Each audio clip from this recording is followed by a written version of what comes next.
Alors, coupez vos micros. On attend qu'il y ait quelques personnes qui se connectent.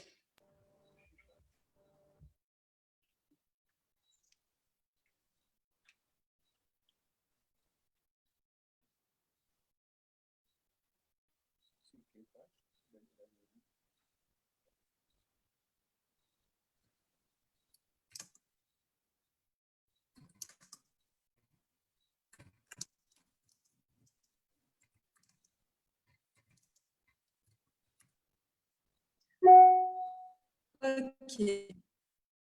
Bonsoir à tous et bienvenue à notre 5e édition de Demain nous appartient.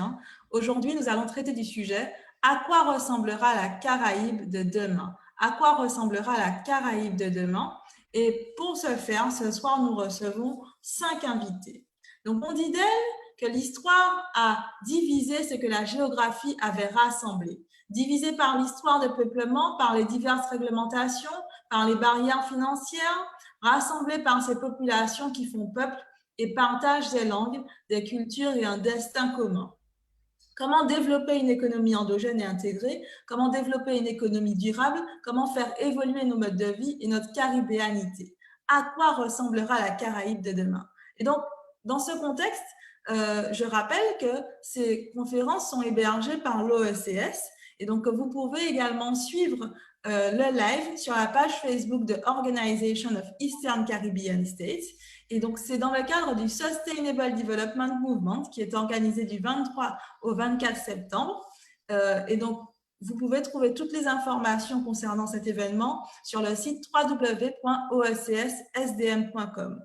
Notre objectif, c'est de rassembler et d'animer les porteurs de projets et les entrepreneurs qui s'impliquent dans le développement durable au sein de la Caraïbe, de les mettre en relation avec des investisseurs internationaux et puis, pourquoi pas, de créer des dynamiques d'inspiration mutuelle avec des projets qui pourraient être duplicables d'un territoire à un autre. Alors, sur le sujet « À quoi ressemblera la Caraïbe de demain ?» ce soir, nous recevons 5 invités. Marie-Françoise Bernard, qui est docteure en anglais et caribéaniste. Annie-Dominique Poulet, qui est gérante de la société Risque, formatrice et auditrice risque majeur. Zéphrine Royer, qui est productrice à impact à Creative Sun Film et maître de conférences en éducation bilingue.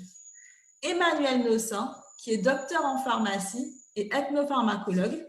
Et enfin, Sandra Casanova, qui est présidente du cluster GATT Caraïbes, senior consultante en stratégie et développement de projets. Bonsoir à tous et bienvenue. Notre première intervenante est Marie-Françoise Bernard. Donc, à quoi ressemblera la Caraïbe de demain? Marie-Françoise, pour toi, la Caraïbe de demain est un espace intégré et d'un type nouveau. Marie-Françoise, remets ton micro et explique-nous tout ça, s'il te plaît. Comment s'est développée cette vision pour toi? Est-ce que tu peux nous en dire plus, s'il te plaît? Oui, bonsoir. Merci Victoria et bonsoir à tous. Donc, avant d'expliciter ma vision de la Caraïbe, du futur, je voudrais dire d'où je parle. Donc, je suis, comme tu l'as dit tout à l'heure, docteur en anglais. Je vais dire plus précisément en littérature et en langue et littérature des pays anglophones. Et donc, je me suis spécialisée sur la Caraïbe pendant une trentaine d'années. Donc, ma thèse, elle était consacrée à la Caraïbe de l'Est, c'est-à-dire ce qu'on appelle les Petites Antilles. Et j'ai surtout travaillé sur l'intégration régionale au sein de l'OECS. Donc, en 2015, à la faveur de l'intégration de l'adhésion de la Martinique à l'Organisation des États de la Caraïbe orientale, j'ai donc repris les conclusions de mes recherches et j'ai commencé à travailler sur un livre qui est sorti en 2019 au moment de l'adhésion de la Guadeloupe. Et ce livre que j'ai intitulé l'OECS en 10 questions a été publié donc en Martinique, a été réalisé entièrement en Martinique par les éditions Cimarron et Diport. Alors, ce que je peux dire que sera la Caraïbe de demain. Donc, la Caraïbe a commencé depuis les années 70 son intégration. C'est-à-dire qu'elle a décidé de mettre, je parle de la Grande Caraïbe, elle a décidé de mettre en commun ses ressources institutionnelles et ses ressources économiques et l'OECS plus singulièrement a décidé de placer l'homme au centre du développement. Donc, en me basant sur les travaux d'un géographe qui s'appelle François Taglioni, je suis partie de la définition qu'une région, en fait, c'est un espace pertinent pour l'action. Et à ce titre, je vais développer ma vision sur trois axes. Ces axes nous indiquent qu'il faudra parler en termes d'action. Donc, cette Caraïbe nouvelle, elle agit. Donc, les trois axes que j'ai décidé de développer là, c'est la vision commune de l'archipel. Le deuxième axe, la démarche d'accroissement de l'hypo-insularité que je vais vous développer. Et puis, une approche culturelle du développement. Alors, en ce qui concerne le premier axe, les acteurs de la Caraïbe de demain vont proposer une vision commune de l'archipel, c'est-à-dire que la Caraïbe les acteurs prendront en compte la vulnérabilité des écosystèmes des petits espaces insulaires et cette Caraïbe sera réconciliée avec l'océan Atlantique, qui ne sera pas seulement l'océan de la traite négrière et des sargasses, mais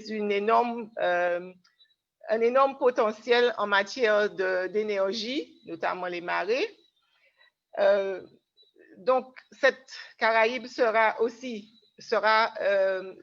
co-responsable de la sauvegarde de la mer des Caraïbes, et puisqu'on sait que la définition de la Caraïbe, c'est l'ensemble des pays qui bordent la mer des Caraïbes.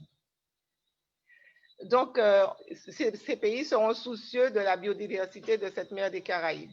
Le second axe consistera à développer l'hypo-insularité. Donc, c'est Thierry Nicolas, géographe martiniquais, qui a émis que les peuples développent des stratégies pour dépasser les limites de l'île. On n'est pas en insularité, mais en archipel, et on devrait, dans le futur, de plus en plus se comporter comme non pas comme des insulaires, mais comme des citoyens d'un archipel. Alors, pour cela, il suppose que en essayant d'augmenter l'hypo-insularité, on va développer les échanges maritimes. C'est-à-dire qu'on va, à l'image des Canarois des Caraïbes, on ira plutôt vers des déplacements en bateau que par des déplacements par l'avion, en avion. Et la crise sanitaire nous a prouvé que c'était ce qui s'annonçait. D'autre part, l'hypo-insularité, il dit que la diaspora a un rôle important à jouer pour nous faire dépasser les limites de l'île, c'est-à-dire qu'on va, avec les nouvelles technologies et Internet, on n'est plus sur une île puisqu'on est mondialisé. Et je vais dire que dans le futur, on va plus parler de métaspora que de diaspora parce que les Caribéens utilisent les ressources à l'extérieur pour communiquer et développer leurs îles. Alors, j'emprunte ce terme de métaspora à un Haïtien qui s'appelle Desrosiers, donc qui a étudié la diaspora haïtienne et qui propose ce terme de métaspora parce que c'est une sorte d'intégration augmentée. Alors, le dernier axe que je voudrais proposer concerne l'économie culturelle, donc dite économie orange. Dans le futur, donc les industries créatives, tels que les arts, les métiers et savoir-faire traditionnels, l'édition, la musique, les arts, le secteur du bien-être, de l'esthétique. Donc, c'est un énorme chantier de communication, de traduction, de diffusion, de formation qui s'ouvre dès aujourd'hui. Alors, des travaux, par exemple, les travaux des prix Nobel de la Caraïbe sont méconnus. On a à côté de nous au sein de la Caraïbe, 2 prix Nobel dont les travaux sont méconnus. Donc, il y a un énorme champ à développer. Les mobilités professionnelles d'études seront facilitées, ça commence déjà. Et donc, il s'agissait de l'économie orange, mais la Caraïbe va se développer autour aussi de l'économie mauve, c'est-à-dire qu'elle va proposer une alliance nouvelle entre la culture et l'économie. Donc, c'est une invitation à transcrire, à traduire, à représenter nos espaces, à laisser trace aux futures générations. prendre en compte, et c'est une invitation à prendre en compte les savoirs populaires, tout le travail, la calebasse, les plantes, le steel pan pour nos Caribéens. On a du mal à se procurer un steel pan alors qu'on est dans un espace si proche. Ce qu'il nous faudra faire aussi, c'est établir une norme du suffisant. C'est ce que j'ai découvert dans la thèse, ce que les Caribéens et insulaires des petites îles font. C'est cerner ses besoins et non pas copier le continent. Et puis, investir le champ du numérique et de l'intelligence artificielle au service de l'humain et dans le respect de la nature. Donc, voici ma vision de la Caraïbe que certains me reprochent, dont certains me reprochent qu'elle est un peu indigéniste. Mais je dis qu'elle n'est pas indigéniste, elle est endogène puisqu'elle part de nous-mêmes et puis c'est ma vision. Merci Marie-Françoise. Tu as raison d'exprimer ta vision et en tout cas, tu nous mets l'eau à la bouche. On a vraiment hâte d'en savoir plus. Et je vous rappelle que vous pouvez poser vos questions via le chat et sous les commentaires du live Facebook. Donc, n'hésitez pas, posez toutes vos questions, profitez du moment. On a autant d'experts rassemblés pour un sujet aussi passionnant. Allez-y, posez toutes vos questions. On y répondra tout à l'heure dans un deuxième temps. Notre deuxième intervenante, et pas des moindres, Annie-Dominique Poulet, gérante de la société Risque, formatrice et auditrice risque majeur. Donc, pour toi, Annie-Dominique, tu nous as confié quelque chose. Pour toi, la Caraïbe de demain, au sens large du bassin caribéen, sera coordonnée dans ses actions et décisions afin de peser de tout le poids de ses plusieurs millions d'habitants et de ses ressources terrestres et maritimes face aux autres nations. Alors, Annie-Dominique Poulet, tu en as trop dit et pas assez. On a vraiment hâte d'en savoir plus. Comment s'est construite ta vision de la Caraïbe? Raconte-nous tout ça. Alors, bonsoir à tous, merci d'être là. Pour planter en fait la Caraïbe de demain, je plante d'abord la Caraïbe d'aujourd'hui. C'est près de 27 États, ce sont 10 langues, dont certaines qui ne sont pas forcément parlées par tous. Je parle par exemple du papiamiento, entre autres, ou de l'hindustani.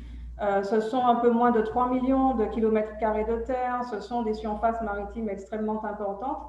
Et si je traduis ça en prévention des risques majeurs ou en gestion des risques majeurs, vous comprenez que la Caraïbe de demain, c'est une pionnière extraordinaire pour moi.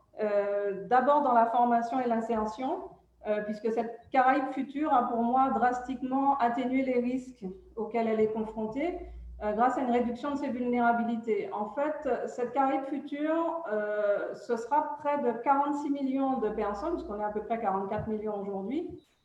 Et ces personnes-là bénéficieront d'un retour d'expérience des catastrophes passées, ce seront des personnes qui seront extrêmement bien formées, qui auront mis en œuvre une grande chaîne de production de biens et de services qui seront complémentaires et non redondants, comme ça peut l'être aujourd'hui, ce qui fluidifiera complètement les échanges intercaribéens. Et ces personnes auront une approche de la prévention et de la gestion des risques en concertation. Ce sera vraiment une unification en concertation. Donc, ce sera, si vous voulez, une méga CIDIMA, qui est l'instance caribéenne de gestion et de prévention des risques. Pour moi, chaque pays dispenserait, dans son registre, dispenserait des formations spécifiques sur son territoire, comme notamment la médecine de catastrophe ou la médecine courante, la plantothèque d'urgence, dont M.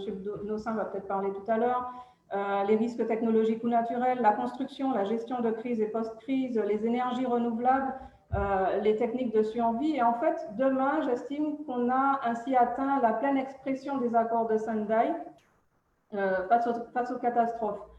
Les 7 objectifs mondiaux seront atteints dans la Caraïbe, notamment la réduction nette de la mortalité due aux catastrophes, du nombre de personnes touchées, des pertes économiques directes, la perturbation des services de base.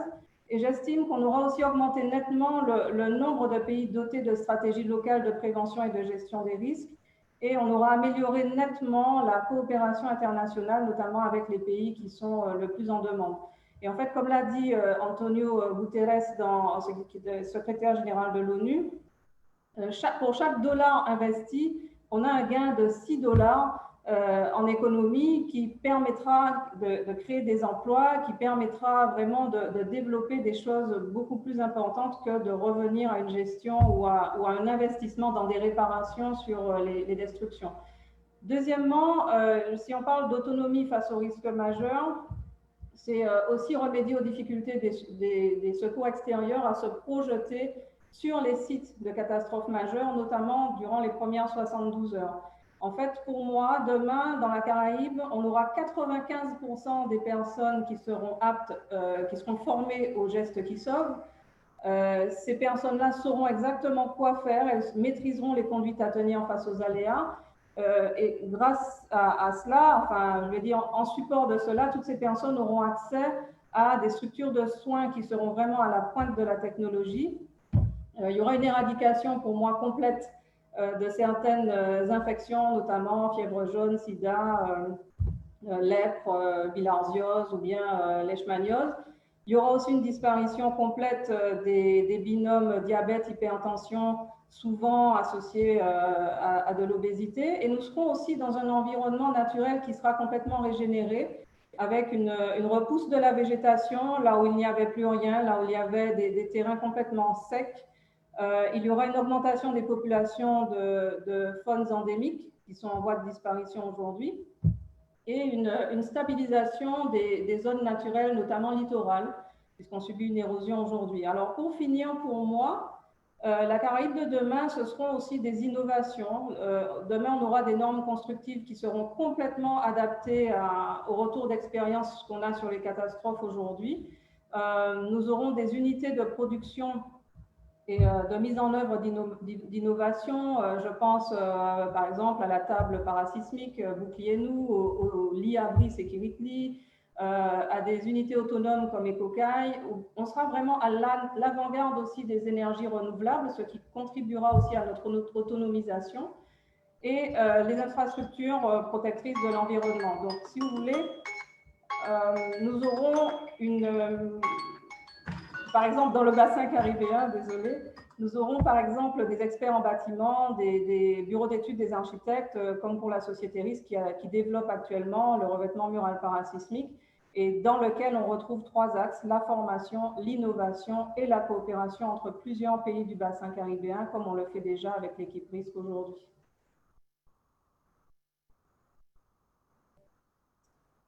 Merci Annie-Dominique. Waouh! Eh bien, dis donc, on en a des choses à dire sur la Caraïbe de demain, Annie-Dominique. N'hésitez pas à continuer à poser vos questions via le chat et sous les commentaires du live Facebook. On y répondra tout à l'heure.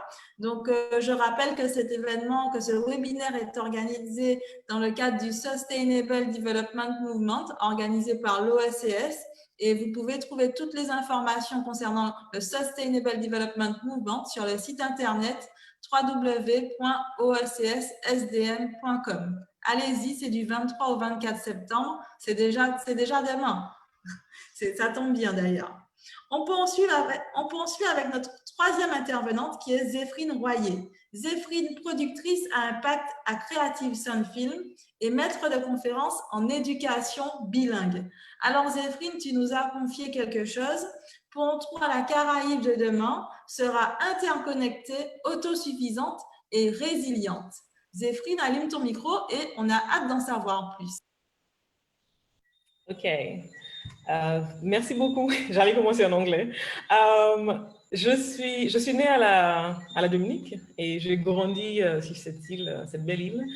Et en grandissant, j'avais conscience que je faisais partie de quelque chose de merveilleux et j'étais fière de cela. J'ai étudié l'histoire de mon île à l'école et je connaissais les drapeaux, les plats nationaux, les monuments, les histoires de nos îles sœurs, parce qu'on les appelait comme ça, Sainte-Lucie, Barbade, Trinidad. Ce n'étaient pas des îles voisines, elles étaient nos sœurs. Et les Saint-Luciens, les Barbadiens, les Trinidadiens étaient nos cousins. Et ces îles et cette famille caribéenne, je l'ai découvert à travers les histoires des oncles comme Derek Walcott, Paul Keynes Douglas, Samuel Selvon, et les tantes comme Merle Hodge, Alma Norman, Jamaica Kincaid. Mais quand je suis arrivée à l'âge adulte, j'ai compris plusieurs choses. J'ai compris que je ne connaissais pas ma famille caribéenne si bien que ça. Pour commencer, je ne connaissais pratiquement rien de la Martinique et de la Guadeloupe, les deux îles les plus proches de la mienne. Et elles étaient, pour moi, et je pense pour nous un peu plus généralement à la Dominique, un peu comme des voisins réservés. On voit leur maison, mais on ne sait pas à quoi ressemble l'intérieur de cette maison. J'ai compris aussi que nous étions connectés par notre histoire commune et les montagnes sous l'océan qui nous reliaient, mais on était tout aussi isolés les unes des autres parce que voyager entre les îles n'était pas très simple. Les billets d'avion étaient très chers pour la plupart de mes compatriotes. Nous vivions entourés par la mer, mais toujours avec un système maritime, un système de transport maritime qui était très peu développé. Et aujourd'hui, ça reste toujours le cas, même si il y a certaines choses qui sont en train de se faire. Et j'étais très contente de découvrir cette navette, il me semble que ça s'appelle Ellen, qui a été présentée dans le Island Summit cette semaine. Mais nous sommes du coup toujours confrontés à des obstacles qui sont tellement grands qu'on se demande est-ce qu'on est bien dans la Caraïbe. Quand on essaie par exemple de voyager entre la Dominique et la Martinique et la Guadeloupe, les obstacles auxquels on est confronté, je me souviens des premières fois que j'ai voyagé en Martinique, j'étais très surprise de la différence en fait entre les îles comme Sainte-Lucie, Dominique et la Martinique. Donc, je ne mets pas un focus sur la Martinique ou la Guadeloupe, mais c'est juste pour montrer un peu ces différences qui créent des difficultés de connectivité. Donc, j'ai ressenti très fortement cette difficulté à me connecter à la Caraïbe et je la ressens encore aujourd'hui en tant que professionnelle. Je suis Impact Producer. Donc, Politics a impact à Creative Sun Films. Creative Sun Films, qui est la première société de production de films à impact de la Caraïbe. Et les films que nous produisons sont des films qui ont un objectif de propulser ou de créer un changement positif dans nos sociétés. Je suis aussi productrice et animatrice sur le média Sun, qui est un média digital 100% caribéen. Et nous avons créé ce média parce que de notre expérience, et plus personnellement de mon expérience, il existe tellement de barrières géographiques, géopolitiques, linguistiques qui limitent notre capacité à nous connecter, à puiser dans les ressources immenses que nous avons et du coup à nous développer. Par exemple, nous rencontrons des difficultés considérables dans la production de films, difficulté à raconter nos histoires, nous procurer du matériel. Et la conséquence de cela, c'est peu d'images de la Caraïbe représentées de la point de vue des Caribéens.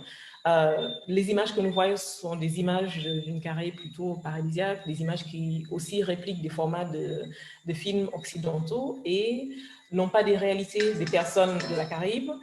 Je suis au cours du temps, je pense, de la Caraïbe, de leur point de vue et de leur réalité.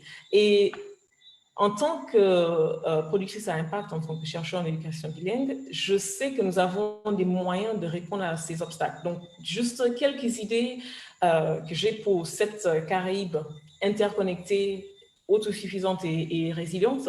Une éducation bilingue intégrée, précoce et généralisée. Précoce parce qu'il faut que nous commençons l'éducation aux plus jeunes.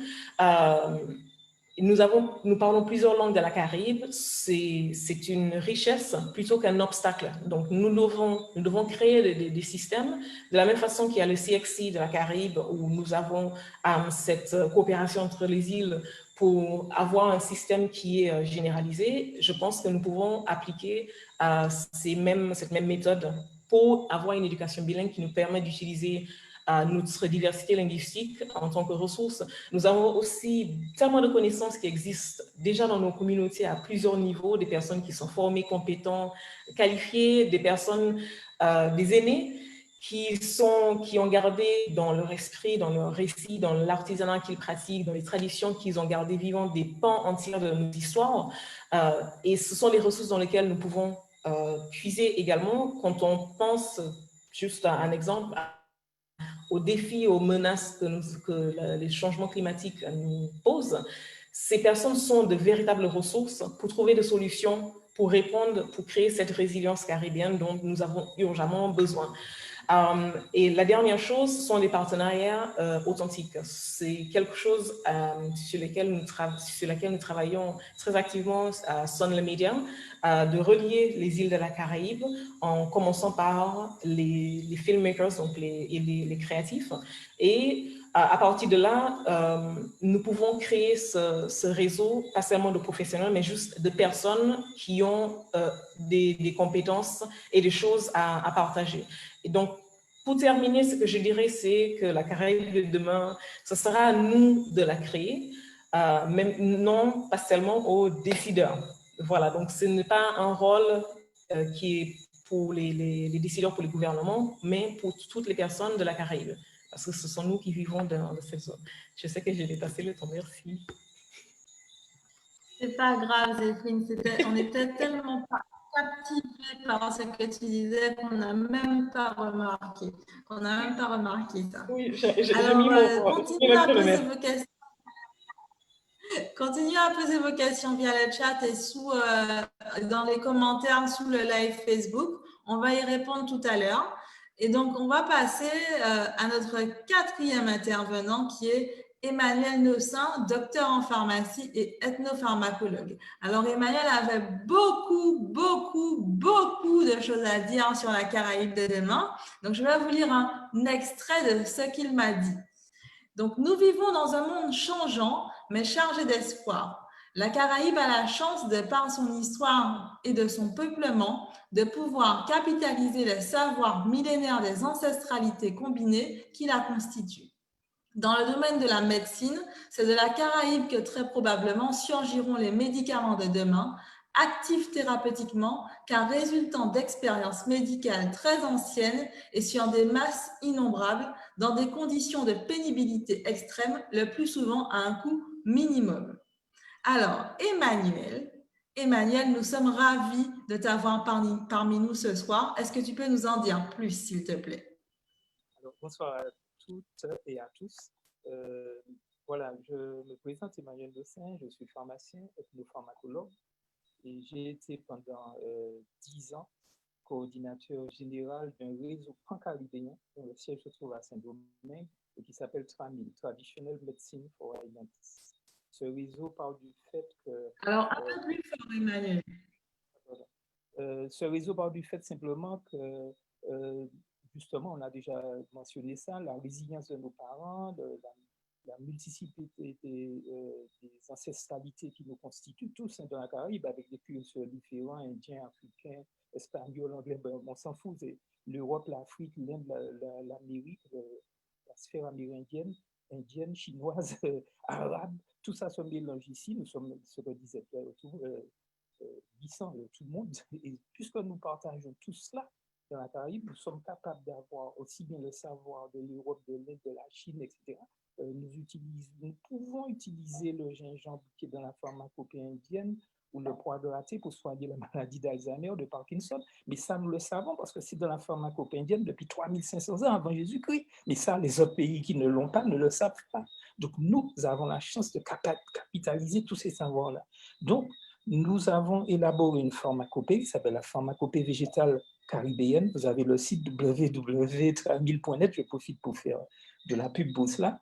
Et cette pharmacopée a été bâtie par des enquêtes que nous avons menées depuis les années 80, donc nous parlons de 81, 82, dans tous les pays de la Caraïbe, dans les banlieues de Caracas, dans les campagnes de l'Escambray à Cuba, de l'Artibonite en Haïti, au Guatemala, etc. Dans tous ces pays-là, nous avons ramassé des savoirs traditionnels qui étaient éparpillés, nous les avons ensuite validés scientifiquement de façon systématique dans tous les centres universitaires de la Caraïbe, depuis Cartagena et las Indias jusqu'à Cuba, en passant par Panama, Saint-Domingue, Haïti, etc. Moi-même, j'ai eu la chance de vivre pendant 4 ans à Cuba, de travailler justement sur la validation scientifique de ces usages traditionnels. Donc, nous sommes en mesure, au jour où nous parlons, de proposer des médications fiables dont la toxicité, les limites, l'action sur la femme enceinte sont valides scientifiquement. Naturellement, le système politique, enfin, bon, je ne vous apprends rien, ne nous permet pas d'utiliser cette pharmacopée, mais nous pouvons l'avoir sous la main. Et d'ailleurs, j'avais commencé à travailler en ce qui concerne les Petites Antilles avec mes camarades de l'université UTT, l'université de Trinidad et Tobago, la faculté de médecine notamment, sur l'élaboration d'une pharmacopée traditionnelle des Petites Antilles, parce qu'il y a quand même des particularités par rapport aux Grandes Antilles que je connais mieux. Comme je vous dis, j'ai vécu 4 ans à Cuba, donc je vois bien la différence, moi, en tant que petit Antillais, avec ce qui se passe dans les Grandes Antilles. Ce qui est la base du travail que je fais, c'est simplement que cette médecine et cette pharmacopée traditionnelle, je dis même médecine parce que même la façon de concevoir l'homme, la vision caribéenne de l'homme n'est pas la même de celle de Léonard de Vinci, etc., qui articule la médecine importée, la biomédecine. Et donc même cette vision-là aussi, elle doit être instaurée et instituée et institutionnalisée et même pour commencer à être enseigné à l'université, il faut qu'on ait la vision du corps créole, le ventre boudin, mal d'estomac. On retrouve tous ces termes-là dans toutes les cultures de la Caraïbe parce que nous avons la même histoire, parce qu'on a dégradé l'homme de la même façon, avec des lois différentes, mais qui sont les mêmes au final. Et ça, la résilience de nos parents ont fait qu'ils ont pu récupérer leur savoir et construire quelque chose, bâtir une pharmacopée, une médecine qui, pendant 3 siècles, a permis à ces populations-là de survivre, de vivre et même de se soigner alors qu'il n'y avait ni antibiotiques, ni etc., etc. Donc, ce sont ces bribes de souvenirs qui sont là maintenant, qui se sont agrégées, qui ont créé quelque chose de fort.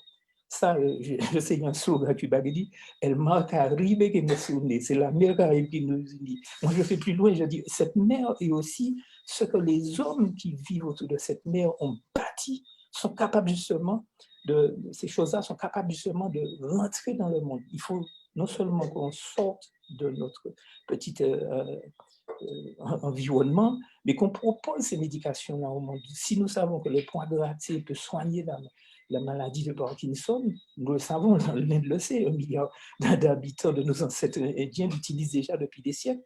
Nous savons, parce que c'est venu ici avec nos grands-parents indiens, ce n'est pas la question de couleur de peau, ils sont venus, ils sont dans notre mémoire, ils sont dans toute la Caraïbe. Et donc, si nous avons ces savoirs-là, nous pouvons les proposer au monde. Nous pouvons dire, puisque vous êtes remboursé les pétromédicaments du système académique, nous avons des solutions de rechange. Donc, la Caraïbe doit justement prendre tous ces savoirs qu'elle a, toute cette biodiversité extraordinaire. Je signale juste, pour donner un petit chiffre, la biodiversité végétale de la Martinique, c'est 3200 espèces. Celle de la France, c'est 4500. Lorsque vous ajoutez toute la Caraïbe, les 40 millions d'habitants, vous allez dépasser les 50 000 espèces. Donc, c'est un potentiel énorme. Et je ne parle même pas des sargasses de la mer, des inventaires qui ne sont pas encore faits. Donc, nous avons un potentiel énorme. À Cuba, au Guatemala, on fait des gélules d'arada, on fait des comprimés avec du cassia, etc., qui remplacent les médicaments importés contre le diabète, contre le sucre, contre l'hyperglycémie, etc.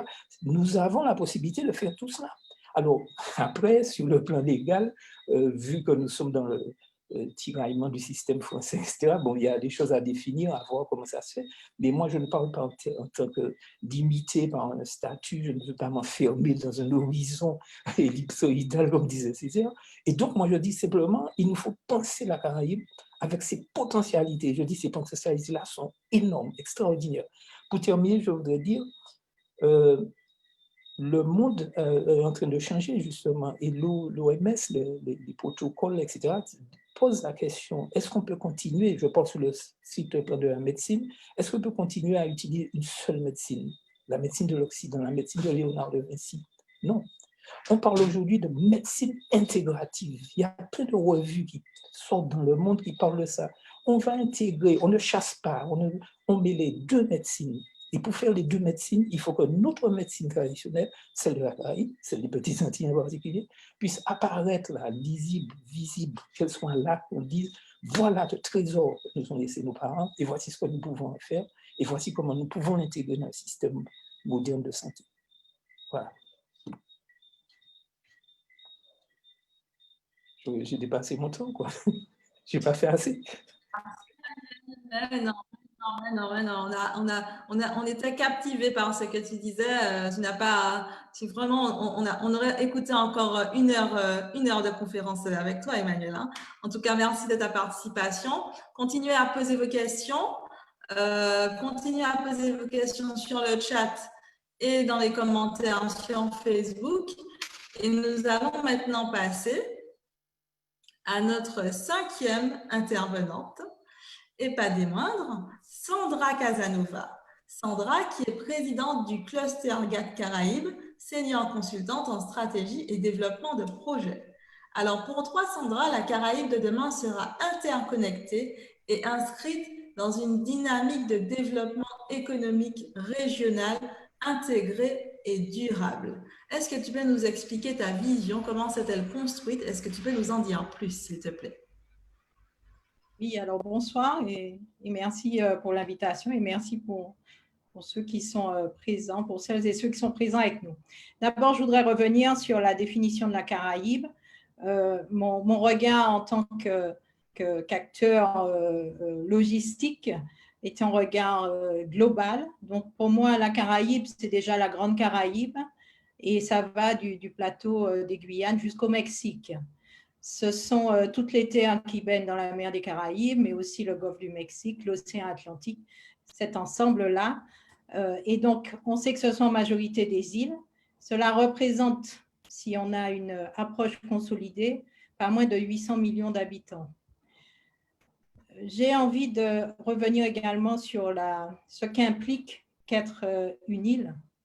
Pour moi, un territoire insulaire qui se veut dynamique doit reconnaître d'abord son appartenance à un ensemble géographique, doit prendre conscience de l'interdépendance naturelle qui régit cet ensemble et jouer collectif s'il veut exister dans le global.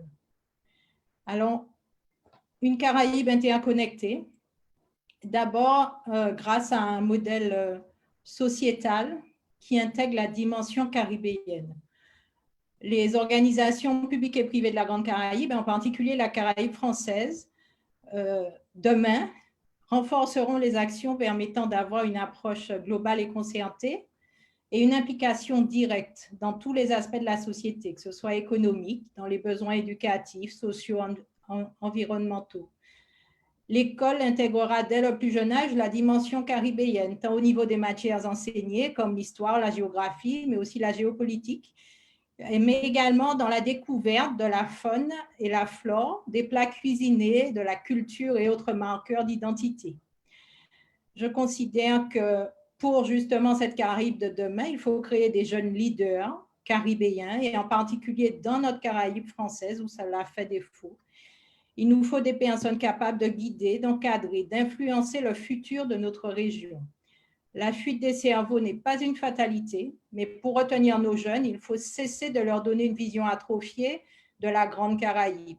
Il faut leur parler de taux de croissance du PIB plutôt que de continuer à comparer les PIB entre Caraïbes françaises et Caraïbes indépendantes, lequel reflète davantage le dynamisme économique du pays. En d'autres termes, nous pouvons avoir aujourd'hui un PIB mirobolant, mais jusqu'à quand? Pendant que nous dormons, certains de nos voisins courent. Je veux insister sur la dimension leadership. J'ai eu la chance et le bonheur de visiter certains établissements scolaires dans le reste de la Caraïbe. Et tous les jours, les jeunes sont invités à se poser la question de leur mission et de ce qu'ils veulent améliorer pour les générations futures. Ainsi, les compétences qu'ils vont acquérir seront mises au service d'une ambition collective. Il ne s'agit pas d'en faire des enfants prétentieux, il s'agit d'en faire des adultes responsables, co-acteurs, co-constructeurs d'un avenir meilleur. Donc, il faut renforcer les réseaux de jeunes caribéens pour favoriser leur mobilité au sein de la Grande Caraïbe, développer des programmes d'études complémentaires pour éviter une compétition inutile entre les territoires, mais plutôt favoriser une coopération profitable à tous. Concernant les échanges, les flux de marchandises, je voudrais rappeler évidemment qu'on vit dans un monde globalisé, mais qu'aujourd'hui, il ne s'agit pas simplement de déplacer un produit, un objet d'un point A à un point B, mais bien de chercher à y mettre de la valeur ajoutée. C'est tout le sens d'une bonne gestion des chaînes d'approvisionnement. Donc, cela passe par l'identification des lieux de production, si on veut parler de coopération régionale au niveau de ces aspects, notamment de l'agriculture. Donc, où sont les lieux de production, la recherche de volume, la collecte de ces productions consolidées. Mais il peut aussi s'agir d'activités complémentaires entre différents territoires, différentes îles, de ce qui concerne l'assemblage, la transformation ou des opérations d'emballage, etc. Donc, cela implique évidemment l'optimisation des infrastructures telles que le port et l'aéroport. Quand on parle d'optimisation, on ne parle pas forcément d'augmentation des infrastructures elles-mêmes, mais bien de la performance logistique des infrastructures. Qu'est-ce que je voulais… Alors, les flux de personnes, on va parler des flux de marchandises, on va parler des flux de personnes. Pour moi, demain, le développement du marché caribéen bénéficiera d'un bon maillage en termes de dessertes aériennes et maritimes, et des rotations régulières seront assurées par des compagnies dans lesquelles des acteurs publics et privés de la Caraïbe française seraient également partie prenante. Ça nous permettrait d'être un peu moins à l'écart du reste de la Caraïbe. Les flux de données, donc demain, des plateformes d'échange de données numériques en temps réel nous permettront d'avoir une vision globale et spontanée des informations stratégiques, par exemple des flux logistiques. Ces plateformes faciliteront l'optimisation des chargements dans les transports, mais aussi la rapidité des formalités administratives et douanières, la prise de décision des acteurs et des territoires interconnectés. Enfin, qu'est-ce que j'entends par une coopération régionale intégrée et durable? Cette coopération régionale, on doit l'envisager dans un esprit gagnant-gagnant qui permettra de déployer une intelligence collective et de renforcer un travail collaboratif qui a déjà commencé, puisqu'on l'a bien entendu avec tous nos intervenants et intervenantes. Il faut développer l'économie circulaire, ce qui permettra de revaloriser le déchet comme étant une matière première. J'ai quelques exemples rapides à vous donner. Je pense au plastique flottant dans la mer des Caraïbes et la possibilité d'en faire la collecte et la transformation, comme les chaussures de sport, les bouteilles, les matériaux de construction, qui sont faits à base de plastique recyclé. Mais pour permettre ces collaborations intéressantes et les cofinancements qui vont avec, notamment européens, il faut accepter en haut lieu que soit élargie la définition de zone économique exclusive. Je rappelle qu'il s'agit de cette distance qu'il y a entre deux bandes foncières, et c'est à peu près 200 000 nautiques, soit 370 km. Il faut développer des formations et de la recherche scientifique. Nous avons vraiment un problème en termes de coopération pour tout ce qui est recherche scientifique et dans tous les domaines. Donc, il faut des recherches intercaraïbes et également dans le domaine maritime, puisque la mer est le poumon de notre grande région. Il faut favoriser les partenariats publics-privés pour que le cofinancement des équipements structurants, comme pour, je pense que quelqu'un en a parlé, sur la dimension résilience, comme par exemple le financement d'un bateau-école qui pourrait servir à des fins commerciales, mais également en cas de catastrophe naturelle. Voilà très rapidement une vision de ma Caraïbe de demain, de ma grande Caraïbe de demain. Je vous remercie de votre attention. Merci Sandra, merci à tous chers intervenants. Alors, après ces présentations et ces partages de visions qui étaient vraiment passionnants, on va passer à la phase questions-réponses et nous avons déjà reçu quelques questions. Donc, la première question est la suivante. Les langues différentes et les statuts politiques différents sont-ils des freins à cette métaspora présentée par Marie-Françoise? Oui, alors je veux bien. Alors, en ce qui concerne l'obstacle des langues vivantes, je dois dire que la langue n'a jamais été un obstacle dès que l'homme a voulu se déplacer. Hein. De toute façon, on a ici des gens qui vont au Japon, qui vont partout. Même à l'intérieur de l'Europe, certains de nos élèves vont en stage en Roumanie. Donc, la langue n'a jamais vraiment été un obstacle pour l'homme. Néanmoins, il y a un travail à faire sur le plan de l'éducation et c'est ce qui a été fait notamment avec l'OECS, avec un programme Interreg Élan, où des élèves et des enseignants ont pu partir dans la Caraïbe pour à Lioui notamment, à la Barbade, pour se former en langue anglaise. On doit dire que dès le plus jeune âge, nous devons faire en sorte que nos enfants s'expriment en anglais pour faciliter leur intégration. Ceci dit, l'anglais n'est pas la seule langue qu'ils doivent apprendre.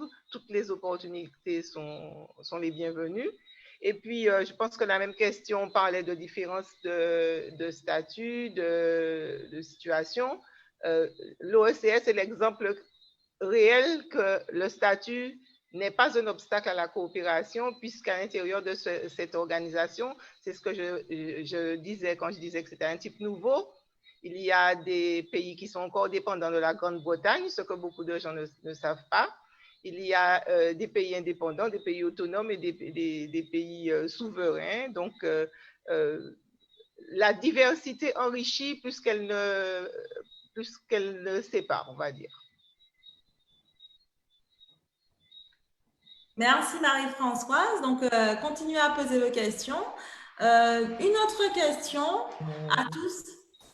Victoria, avant que tu passes à l'autre question, je voulais juste répondre, je pense à Roger Toussaint sur les langues, pour rejoindre aussi Marie-Françoise.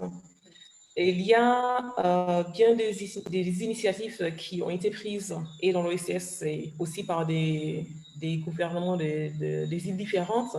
Par exemple, à la Dominique, on avait depuis quelques années le programme de français, donc pour les enseignants du primaire qui venaient se former à la Martinique pour avoir un enseignement français généralisé sur l'île. Ce type d'initiatives, malheureusement, ne s'étendent pas sur toute la Caraïbe. Donc, comme Marie-Françoise a dit, il ne faut pas que les enfants des îles francophones apprennent à parler uniquement français. Il y a le créole aussi qu'il faut absolument valoriser parce que nous avons plusieurs îles qui parlent le créole. L'anglais, oui, mais aussi le français, l'espagnol. Donc, je pense véritablement qu'il nous faut, comme elle a mentionné aussi Sandra, qu'on ait véritablement un programme avec la concertation de toutes les îles éducatif. Dans mon cas, moi, ce que je dirais, c'est une éducation bilingue. C'est la seule façon, je pense, que nous pouvons véritablement développer de façon pérenne et durable. This is how we can develop it sustainably. Parce qu'on est dans une région où on parle plusieurs langues. On va continuer à les parler, ces langues-là. Donc, comment est-ce qu'on les utilise comme une ressource? Comme Marie-Françoise a dit, les langues n'ont jamais été une barrière. Les personnes qui voulaient voyager entre la Dominique et la Martinique et Sainte-Lucie et vice-versa, ces personnes l'ont toujours fait. Donc, comment est-ce qu'on donne à nos enfants accès plutôt la possibilité de parler ces langues-là dans tous les domaines de la vie. Et c'est que ces langues-là soient aussi sur le même pied d'égalité, que ce soit le créole ou à la Dominique, le cocoy, dont la plupart des gens n'ont jamais entendu parler, mais qui est parlé par une partie de la population, et ces langues-là qui ont été longuement stigmatisées. Comment est-ce qu'on les utilise comme des ressources? Donc, je pense qu'il y a des initiatives, et ce dont on a besoin maintenant, c'est véritablement un programme avec une concertation qui nous permet d'avoir un système généralisé sur toutes les îles de la Caraïbe et surtout pour la formation des enseignants également, parce que nous avons les universités, donc on peut très facilement faire des échanges pour former les enseignants. Merci Zéphine. Alors, une autre question qui s'adresse à tous et pas toujours les mêmes. Comment développer une économie endogène et intégrée dans la Caraïbe?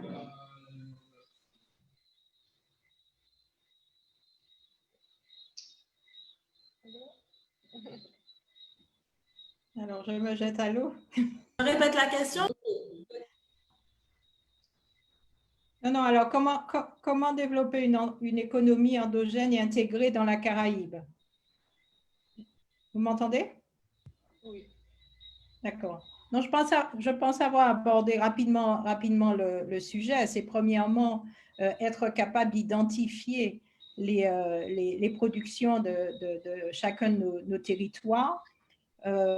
Quand je parle de production, je parle aussi bien d'agriculture que de production industrielle, puisque certains territoires ont un peu d'industrie et pourraient en développer un peu plus. L'idée, c'est de systématiquement chercher les complémentarités nécessaires entre les productions, entre les activités qui existent. Il s'agit pour nous d'aller chercher du volume parce qu'individuellement, nous ne pouvons pas aller attaquer le marché international. Donc, d'où l'idée de cluster, c'est-à-dire de mise en réseau, de mise en relation d'acteurs ayant des activités complémentaires. Donc, ça permet de créer une chaîne de valeur à l'intérieur même d'un regroupement qui n'est pas forcément sur un territoire, mais qui est sur l'ensemble d'un territoire. Voilà, donc on fait de la coopération économique en identifiant les productions, en identifiant les besoins de collaboration et en allant de manière groupée et organisée rechercher le client à l'intérieur, mais aussi à l'extérieur de l'ensemble caribéen. La notion de logistique inversée et d'économie circulaire, ces deux notions-là sont importantes parce que ça nous permettrait sans gros investissements immédiats, déjà de traiter un certain nombre de ce qu'on appelle nos déchets, qui sont en réalité des matières premières pour de nouveaux cycles de production.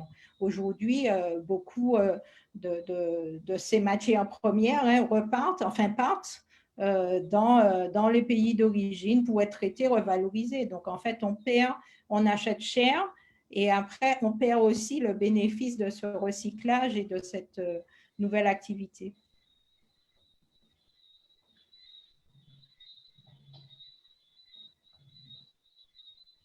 Je ne sais pas, j'ai répondu à la question. Ah, merci.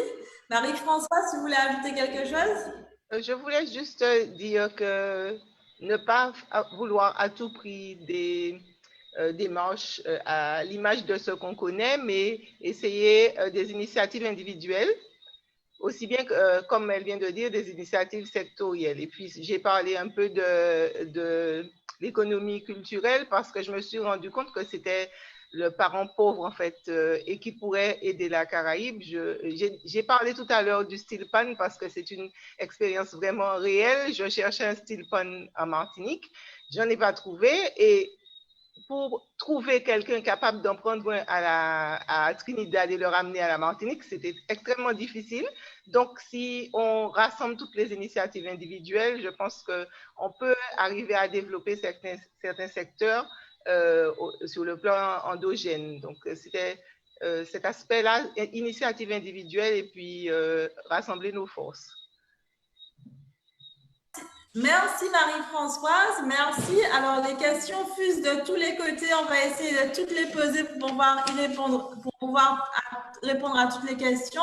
Donc la prochaine question c'est comment bénéficier de la biodiversité de la Caraïbe dans le système fermé français? Comment mettre à disposition les découvertes et connaissances de la Caraïbe? Donc je répète. Comment bénéficier de la biodiversité de la Caraïbe dans le système fermé français? Comment mettre à disposition les découvertes et connaissances de la Caraïbe?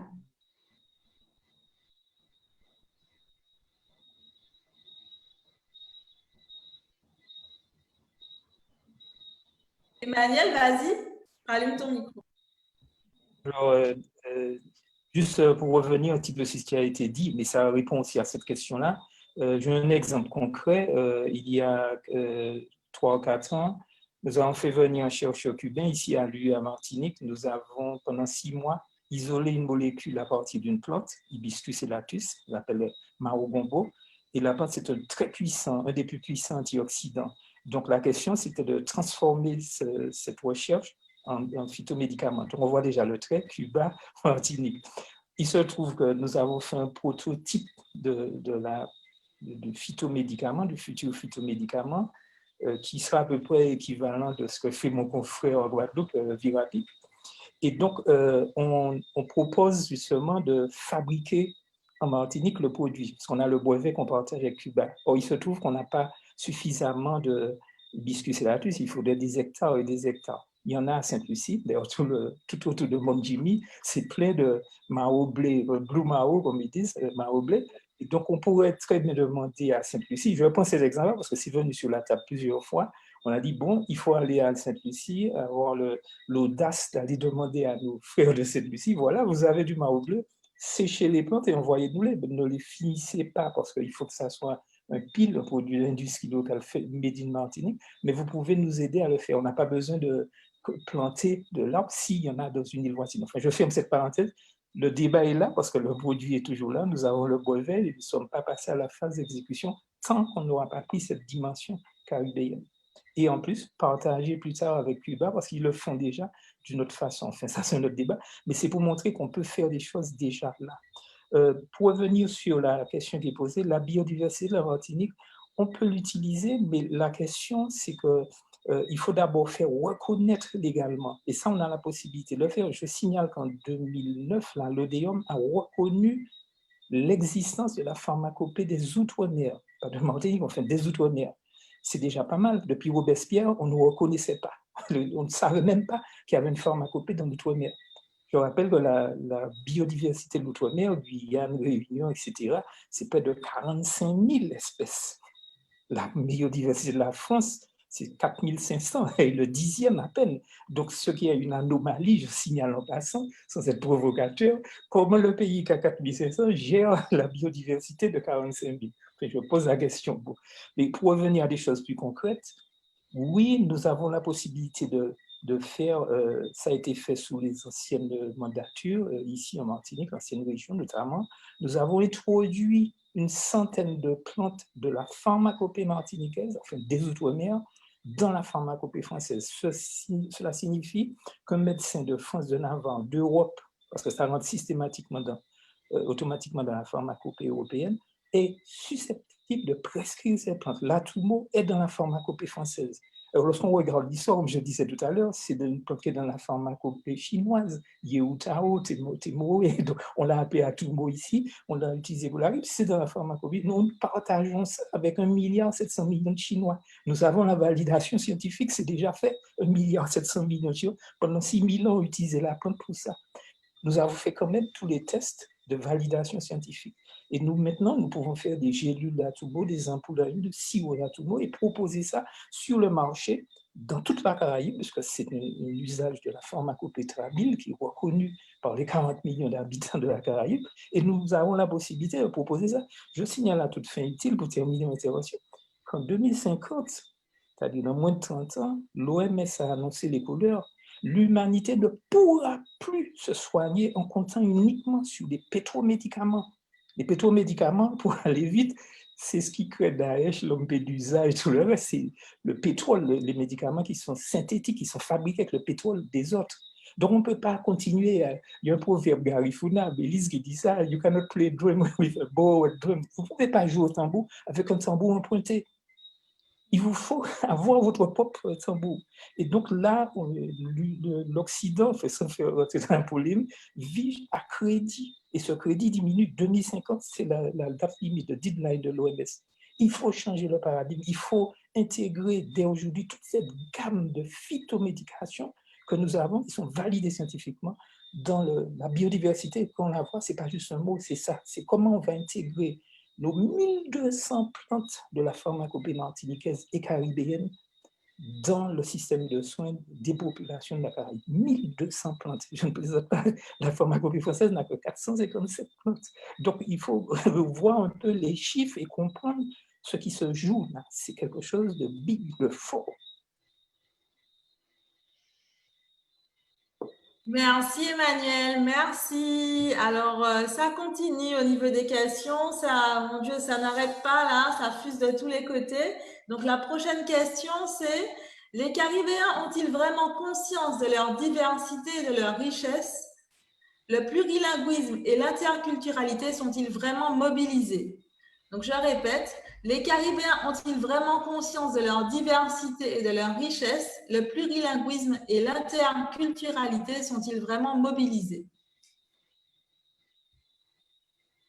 Alors, si je prends l'aspect, enfin, dans mon domaine des risques majeurs, nous avons déjà dans chacun des pays du bassin caribéen l'habitude déjà d'utiliser les connaissances empiriques ou académiques qui sont enseignées sur place. Si je prends l'exemple en Jamaïque où ils enseignent aux enfants à reconnaître les différentes plantes quand ils sont en sortie pédagogique, à savoir quelle plante on peut manger, quelle plante sert à ceci ou à cela. Et dans les pays de la Caraïbe, nous échangeons en permanence sur les bonnes pratiques. Et ces aspects à la fois culturels, mais aussi en termes de secours et autres, ce sont des échanges permanents, ce ne sont absolument pas des freins. Si vous regardez par exemple le grand exercice caribéen, Caribwave, qui a lieu chaque année, qui regroupe tous les pays de la Caraïbe dans un exercice de prévention du risque de tsunami, ce Caribwave qui est piloté par la Commission océanique intergouvernementale de l'UNESCO, eh bien, tous les pays de la Caraïbe fonctionnent en même temps, le même jour, sur la prévention du même risque. Donc, il faut toujours voir cette diversité culturelle, cette diversité linguistique et géographique comme une vraie richesse, parce que dans le domaine des risques majeurs, on apprend de tout le monde, que ce soit des personnes qui agissent dans un milieu, qu'ils soient à la campagne ou autre, ils ont toujours des choses à nous apprendre.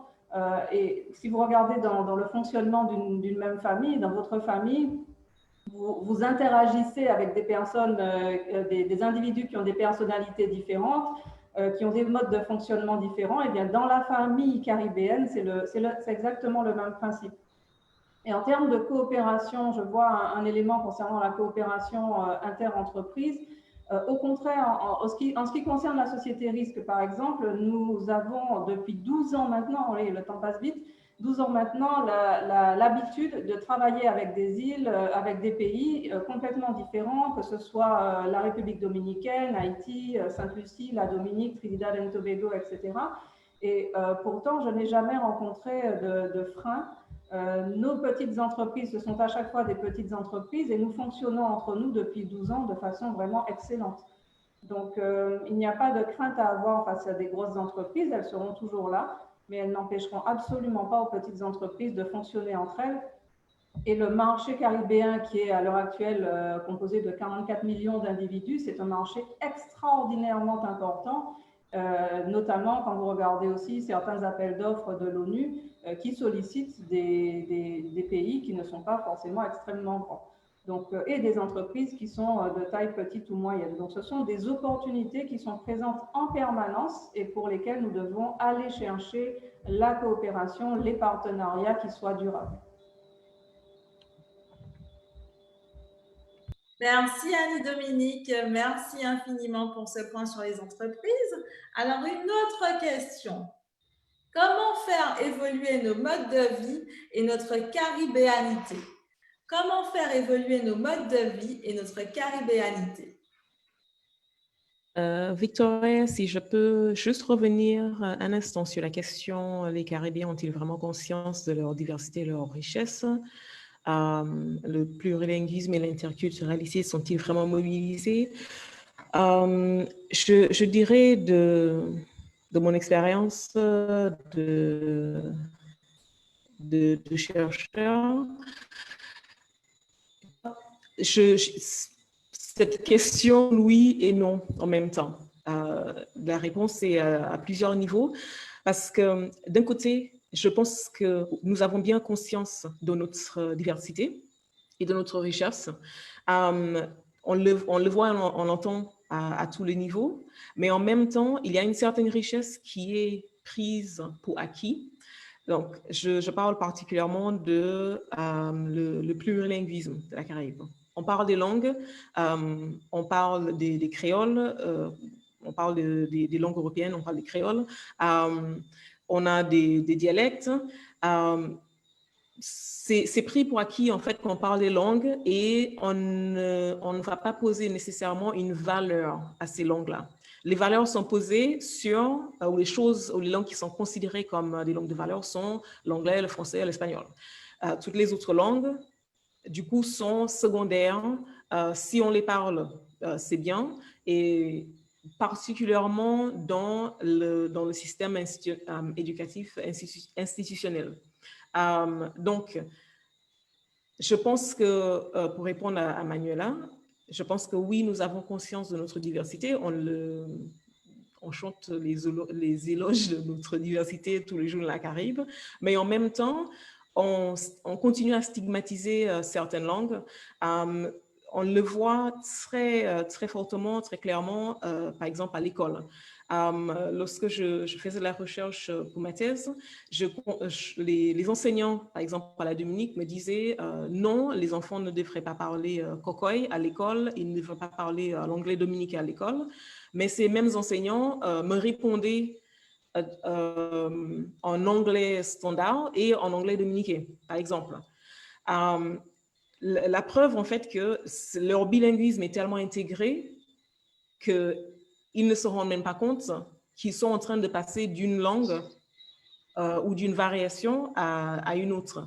Et en même temps, on va imposer aux enfants de ne pas parler quelque chose qui leur est complètement naturel, qui fait partie de leur identité, qui fait partie d'eux et qui justement fait partie de cette diversité de la Caraïbe. Donc, juste pour répondre à la question de Manuela, je pense oui et en même temps non. Et c'est à cette stigmatisation, je pense aussi qu'il faut qu'on trouve réponse. Je proposais la création d'un livre blanc sur les langues caribéennes qui permettrait de recenser les langues, leur utilisation, de faire une cartographie de là où ces langues-là sont parlées, mais vraiment de façon précise, et qu'on puisse les intégrer dans l'enseignement. Voilà. Merci Zéphrine. Alors, on va encore prendre quelques questions, même si là, ça continue à affluer non-stop. On va encore prendre quelques questions et puis ensuite, on va devoir malheureusement s'arrêter. Donc, encore quelques questions. Donc, la prochaine question, comme je le disais tout à l'heure, comment faire évoluer nos modes de vie et notre caribéanité? Comment faire évoluer nos modes de vie et notre caribéanité?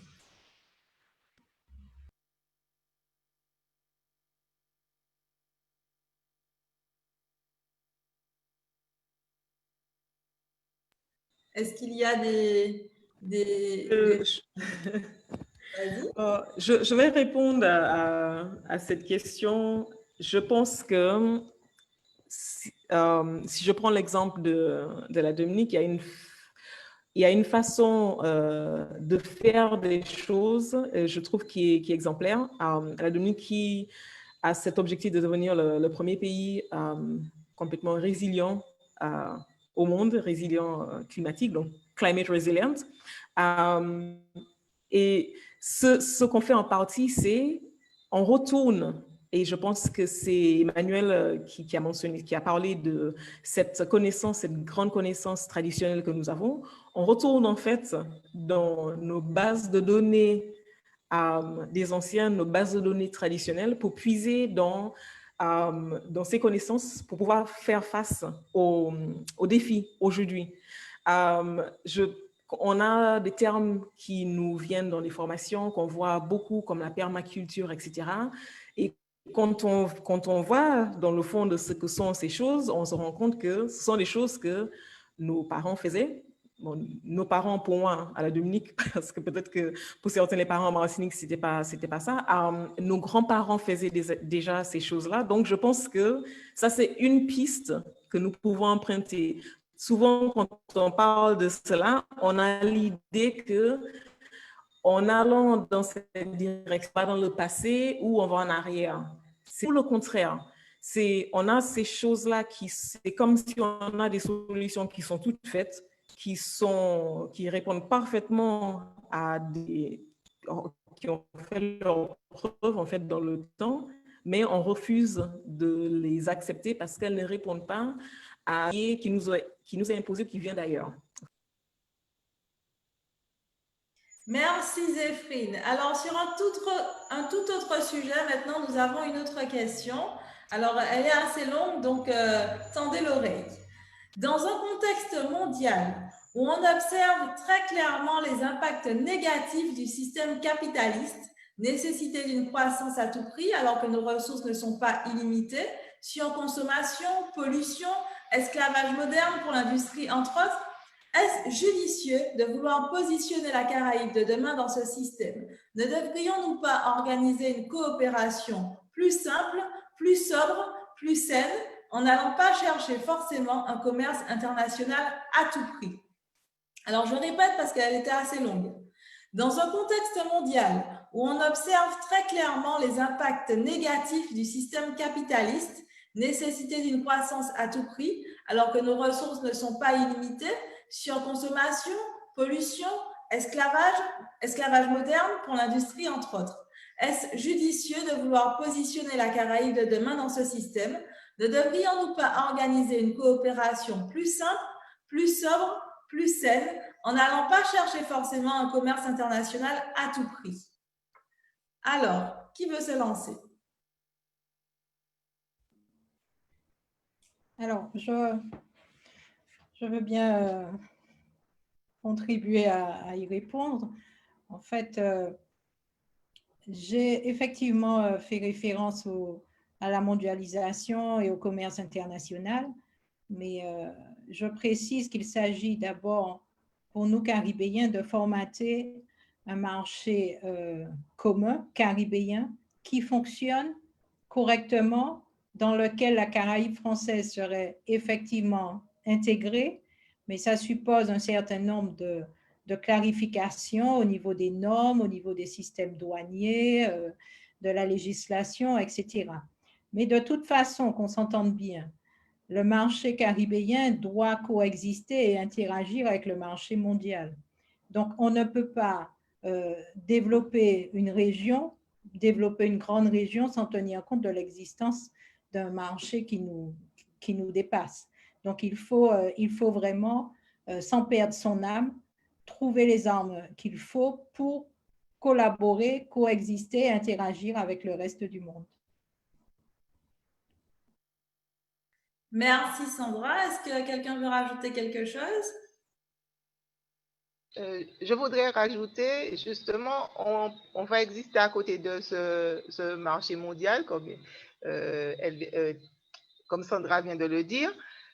Seulement, je pense que c'est en disant qu'il faut que nous soyons des acteurs, c'est à chacun de faire le pas qu'il faut pour réduire l'impact de la mondialisation sur nos réalités. Ça répond un peu aussi être caribéen, comment est-ce qu'on voit le développement de la Caraïbe. Je pense que c'est à chacun d'être le consommateur, ça rappelle quelque chose de la semaine dernière, c'est à chacun d'être le consommateur avisé qui va faire des choix en fonction de son environnement immédiat, construire avec son climat, un peu comme disait Zéphrine, faire référence aux savoirs ancestraux, travailler pour être le plus en adéquation avec l'environnement et respecter la nature. À partir de ce moment, je pense que la notion de capitalisme, elle va forcément évoluer, c'est-à-dire que le mode économique va forcément évoluer. Donc, c'est en tant qu'acteurs que nous devons nous poser, et des acteurs qui soient en adéquation avec un développement humain et puis un développement naturel. Merci Marie-Françoise. J'aimerais juste ajouter quelque chose à ce que Marie-Françoise a dit. J'aime beaucoup cette question de ce participant, parce que je pense que nous sommes à un tournant de l'histoire de ce monde, de cette planète. Nous voyons de plus en plus des personnes, des gouvernements, des pays se tourner vers des sur les questions qui concernent l'environnement, des questions écologiques, de nouvelles façons de faire. Ces mêmes pays, donc je parle des plus grands pays, quand on regarde les images qui sont véhiculées diffusées de la Caraïbe, nous sommes majoritairement vus dans l'imaginaire collectif de ces pays comme une destination touristique. Et nous voyons l'impact que ça a sur nos îles directement et indirectement. On a des îles qui sont en train de disparaître. On a des îles qui vont disparaître littéralement dans les décennies à venir, et je pense particulièrement à les îles du Nord, dans le Bahamas. Je pense que la Caraïbe, nous avons aujourd'hui une opportunité, une vraie occasion de nous positionner fortement et différemment, de prendre le lead, de prendre le devant en fait, et d'être de nouvelles façons de faire. On va sortir des sentiers, how would I say that now? Un peu, pas de mode, mais en termes écologiques, parce que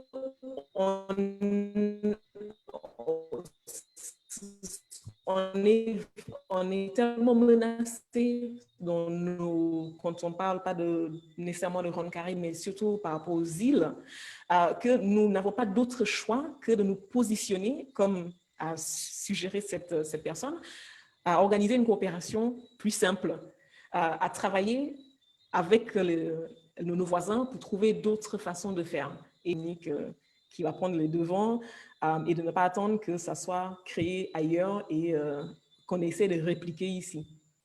Que pour une fois, on va créer ici, on va répliquer ailleurs. Voilà. Merci Zéphine, merci infiniment. Alors, on va encore prendre 2 petites questions et puis après, on va devoir s'arrêter malheureusement. On ne peut pas faire durer le plaisir indéfiniment. Donc, encore 2 questions et ensuite, on va s'arrêter. Dernière question, avant-dernière question. Le changement climatique couplé à la période cyclonique de plus en plus intense rend hyper vulnérable aux catastrophes l'archipel caribéen. Comment envisager sur l'aspect logistique une vraie coopération des acteurs? Donc, je répète, le changement climatique couplé à la période cyclonique de plus en plus intense rend hyper vulnérable aux catastrophes l'archipel caribéen. Comment envisager sur l'aspect logistique une vraie coopération des acteurs?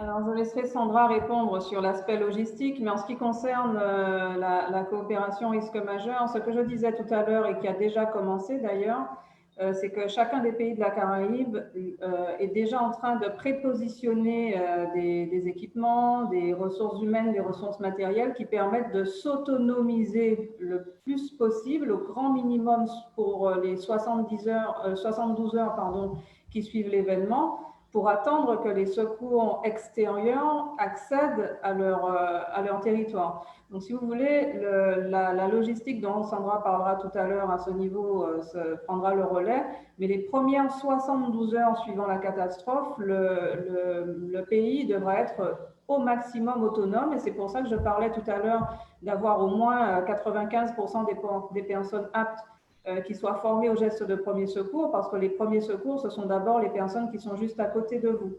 Et c'est là où les interactions entre pays de la Caraïbe se font, puisqu'on apprend chacun des expertises des autres pour mettre en place des procédures de mise en sécurité, d'exploitation des ressources naturelles et humaines pour faire face aux catastrophes. J'ai parlé tout à l'heure de la plantothèque d'urgence.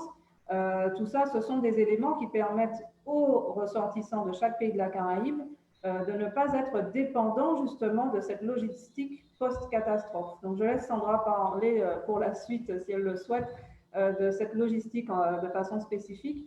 Mais en ce qui concerne l'autonomisation, c'est d'abord la clé pour ne pas être dépendant de cette logistique des secours internationaux ou externes.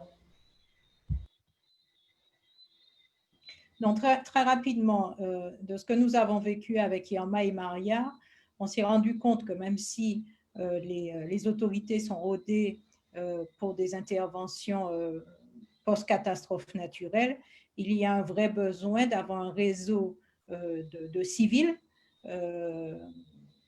dans toute la Caraïbe.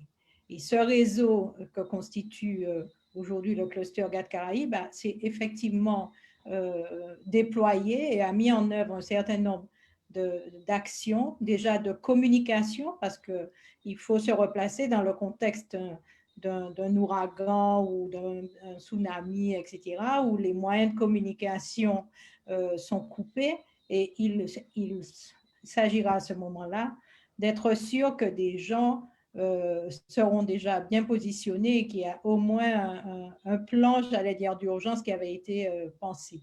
Quand un réseau existe déjà, on sait, c'est plus facile, voilà. Et nous avons fait appel à des moyens privés pour aider, pour travailler aux côtés des autorités. Donc, quand je dis des moyens privés, c'est des bateaux, c'est des hydravions, c'est des petits hélicoptères. Enfin, chacun a mobilisé les moyens privés qu'il avait sous la main, parce que dans ces circonstances-là, on ne peut pas faire, on ne fait pas d'économie. Très rapidement, je reviens quand même sur un projet qui a été présenté aux Assises de l'Outre-mer, mais je crois qu'on lui a préféré autre chose. Je répète qu'il y a déjà une concertation entre plusieurs îles sur le désir et la nécessité de mettre en place au moins un bateau école et de secours qui permettrait à la fois de faire du commerce, puisqu'on fait... en fait, on circule dans toute la Caraïbe, donc on peut très bien faire du porte-à-porte, du cabotage. Mais ce que je veux dire, c'est que ce bateau école et de secours a toute sa place. Il faut simplement trouver, aux côtés des partenaires privés qui en ont eu l'idée et qui sont dans plusieurs îles, des partenaires publics pour soutenir ce projet. Merci, Sandra. Emmanuel, tu voulais dire quelque chose? Vas-y. Le réseau Tramil, depuis longtemps, le réseau Tramil existe depuis 40 ans, 80, on a mis en place ce qu'on appelle les plantothèques municipales d'urgence. On s'est inspiré de ce qui se passe à Cuba, au Nicaragua, enfin dans plein de pays de la Caraïbe, en Colombie, où il y a une petite collection de plantes. En fait, on reprend ce que faisaient nos grands-parents dans le jardin créole. Il y avait des plantes qui soignaient en cas de catastrophe. Il n'y avait pas d'urgence à l'époque, pendant l'esclavage, pendant l'habitation. Donc, on a validé scientifiquement ces usages-là, des oreilles moutons pour écraser, pour qu'on met sur une entorse, etc., du moringa qu'on va mettre sur une brûlure, etc. Donc, tous ces usages-là, nous les avons validés. Nous avons même sorti un petit livret avec une 50aine de plantes et nous battons, enfin, je me bats en Martinique en tout cas, pour qu'il y ait 34 plantothèques d'urgence municipale. Il y a 34 communes avec des plantothèques décentralisées dans les quartiers inaccessibles par une ambulance. C'est-à-dire d'abord, avant de penser au secours qui viendra ailleurs, n'oublions pas que Saint-Martin est resté 3 jours et 3 nuits sans soins, sans médicaments, sans manger. Donc nous, on préfère compter sur nos propres forces comme le faisaient nos grands-parents en pillant les points comme nous. Et donc ça, on va le faire à travers ces plantothèques d'urgence, mais pas seulement en Martinique, dans toute la Caraïbe. Donc en ce moment même, nous sommes en train de travailler en coopération avec la Dominique, notamment Haïti, qui est en train de monter sa plantothèque d'urgence autour de Port-au-Prince, et bien sûr d'autres îles de la Caraïbe. La plantothèque municipale d'urgence, voilà le terme. Municipal parce qu'on ne veut pas que ça soit privé, ça c'est source de conflit. Donc on préfère que ça soit public, que ça soit une volonté publique des élus de prendre sur eux, de remettre dans le noyau de la ville, de la cité, sur les parkings de la Dillon, dans les écoles, de mettre cette plantothèque où on va apprendre à nos enfants à écraser du oreilles moutons et à mettre sur un cataplasme lorsqu'il y a une urgence. Voilà. Merci Emmanuel. Merci. Alors, je vais ajouter une petite chose à Victoria, à cette dernière question. Je reviens vraiment, Sandra, sur la nécessité qu'il existe plusieurs réponses en cas de catastrophe. Nous avons des choses qui existent au niveau régional, nous avons des choses qui existent au niveau gouvernemental, on a des regroupements de citoyens, etc. Et chaque réponse ou chaque solution qui existe va répondre à un besoin quand on est en situation de catastrophe. Donc, on doit aussi valoriser les actions qui sont prises et les initiatives qui sont prises à niveau individuel. Vous avez parlé de Irma et de Maria, et on sait dans le siège d'une catastrophe comme ça, à quel niveau on peut être bloqué.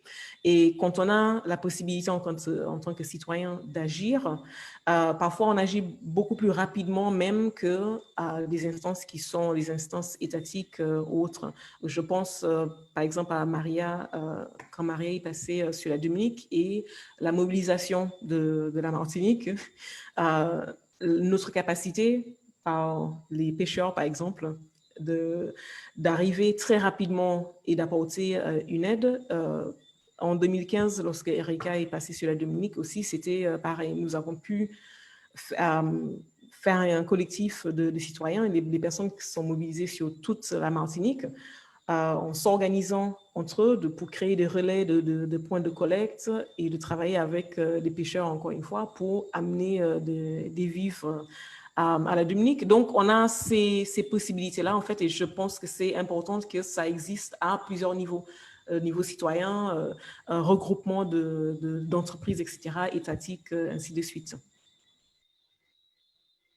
Merci Zéphrine. Alors, on avait une dernière question. Donc, c'était comment peut-on travailler sur les équivalences des diplômes entre nos pays afin que nos jeunes puissent bénéficier de formations de haut niveau dans les universités et écoles de nos voisins? Comment peut-on travailler sur les équivalences des diplômes entre nos pays afin que nos jeunes puissent bénéficier de formations de haut niveau dans les universités et écoles de nos voisins?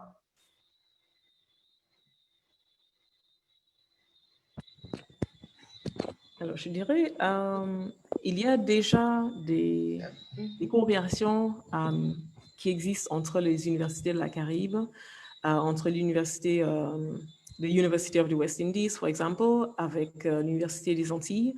Les étudiants, ils ont la possibilité de faire des échanges, de faire des validations entre des modules qu'ils vont prendre dans un master, dans une université de la Caraïbe et dans une autre. La question, c'est une question qui est très pertinente. Je pense que ça nécessite dans la même dynamique, la même optique de créer un système d'éducation en concertation entre les différentes îles, qu'on ait aussi cette question, parce que c'est une question qui va se poser nécessairement une fois qu'on commence à parler de système généralisé ou de formation des enseignants d'une île à une autre.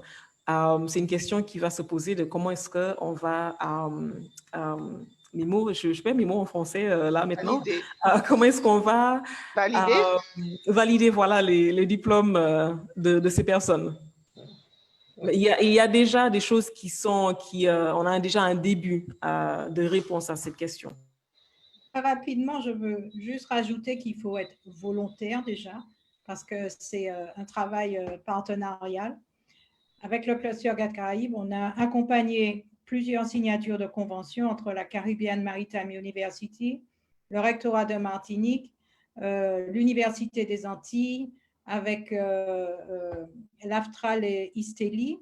Et à chaque fois, la démarche était la même.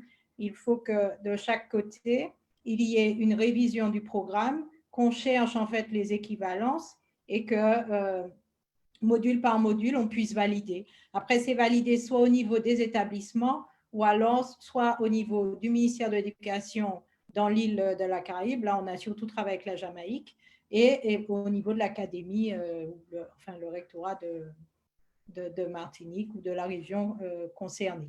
Voilà. Après, encore une fois, c'est une question de volontariat parce qu'à chaque fois qu'un projet n'a pas abouti en 7 ans, c'est parce qu'un des deux partenaires a failli. Donc, ça, je crois que c'est la base de la coopération. Il faut être 2 minimum. Merci Sandra. Alors, nous allons achever cette conférence sur une question venant de moi. Qui fausse langue créola? Qui fausse langue créola à dans Caraïbes là?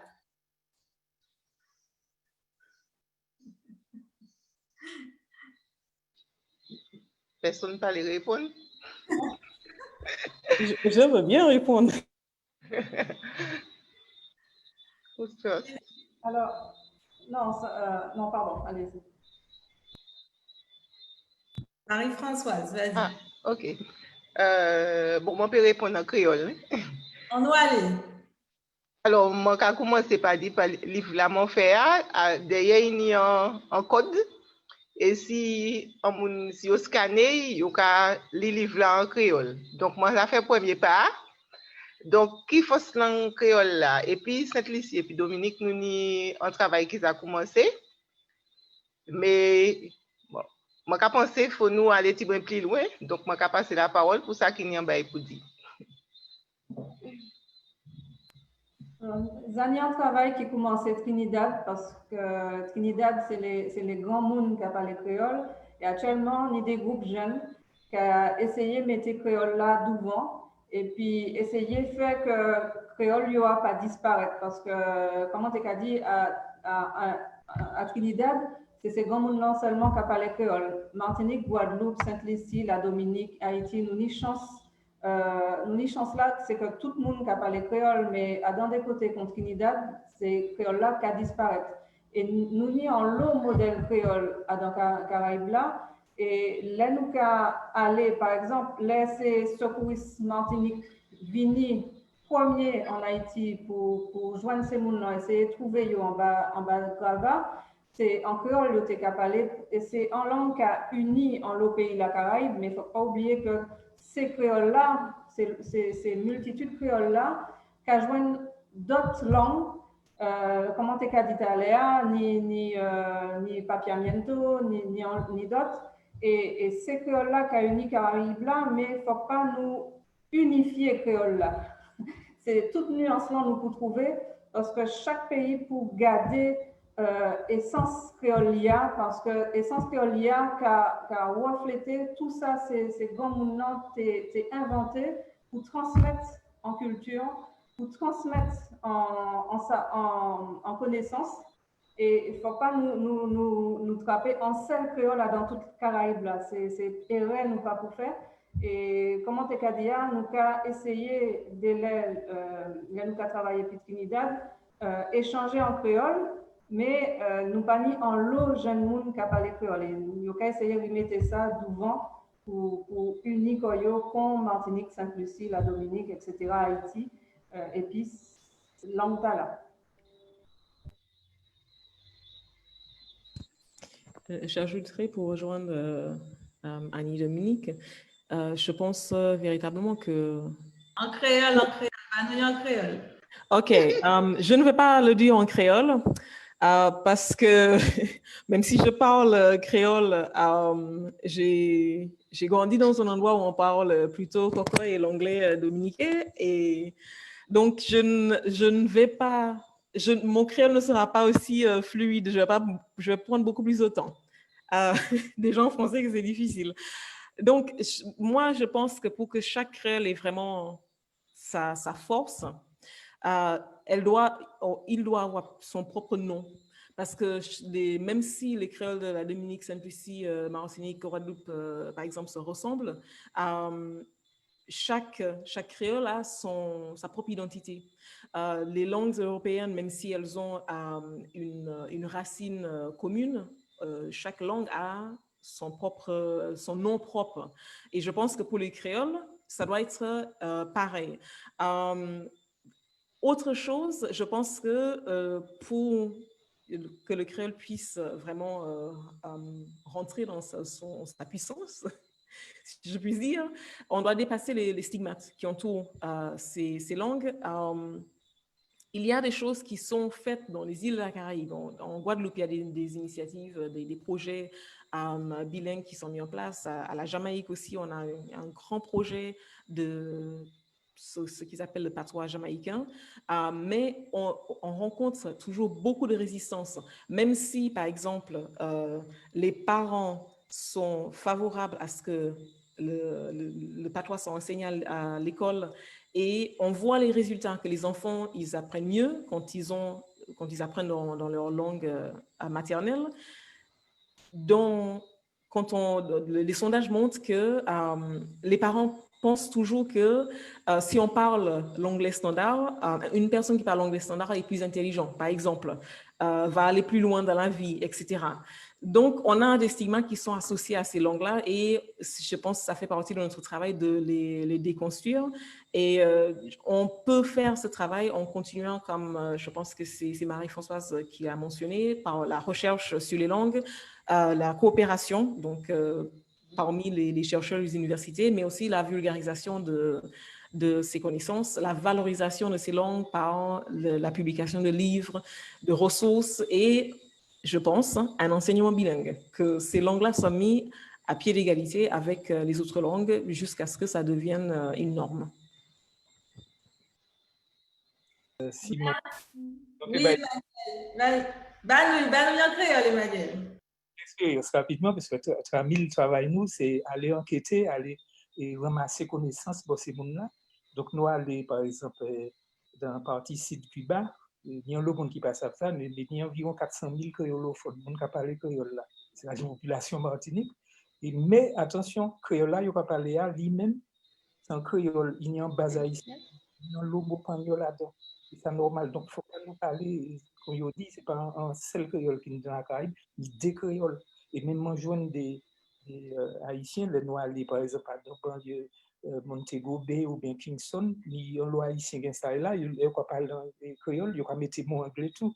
Donc, chaque là comme ça, où il y a une variété de créoles qui a créé quoi, qui a fait que même les Martiniquais qui parlent en Guyane, créole là, il va parler à petit point différent du créole nous. Donc, pas un créole type en académie créole, et puis il fallait tout le monde qui parle créole là.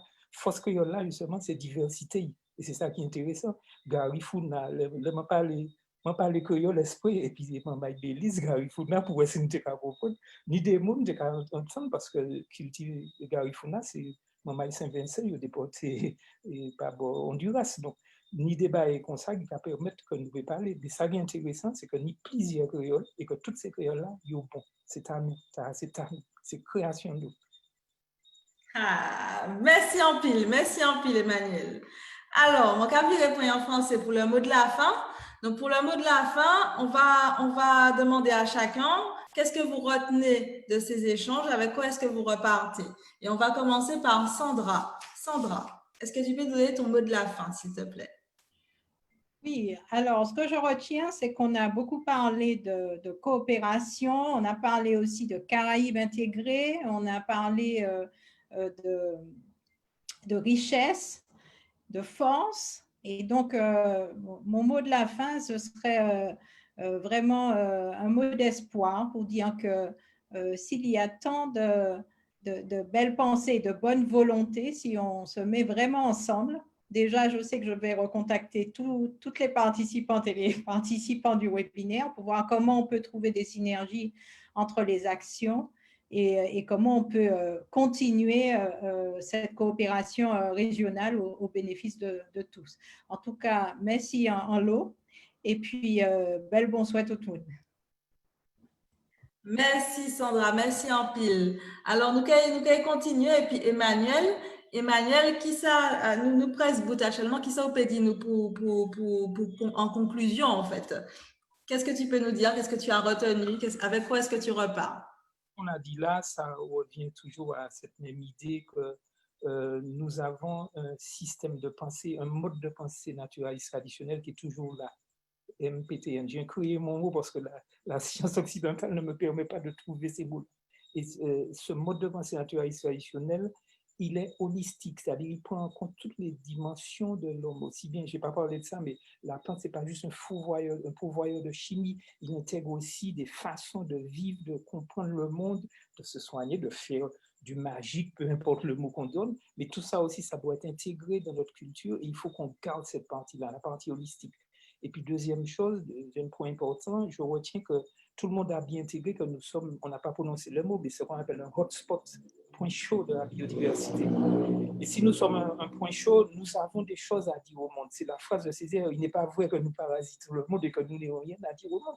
Effectivement, nous avons des choses à dire au monde. Et sur ce qui me concerne, la pharmacopée caribéenne peut répondre aux problématiques bloquées de l'époque du système académique qui est caduque, est en train ne pas pouvoir répondre, on peut répondre déjà à des problématiques de soins qu'elle ne pourra pas répondre. Et ça, c'est la chose la plus intéressante pour nous. C'est-à-dire le futur, il est fort pour la Caraïbe. Nous sommes vraiment un hotspot si nous menons à bout ces potentialités que nous avons.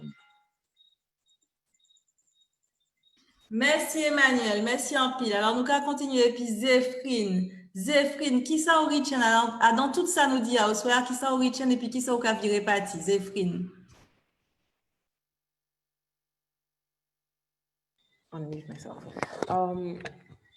Vraiment, déjà, je remercie tout le monde. C'était tellement, tellement riche avec des visions qui, pour la Caraïbe, donnent au cœur, qui donnent l'espoir. C'est le mot de Sandra.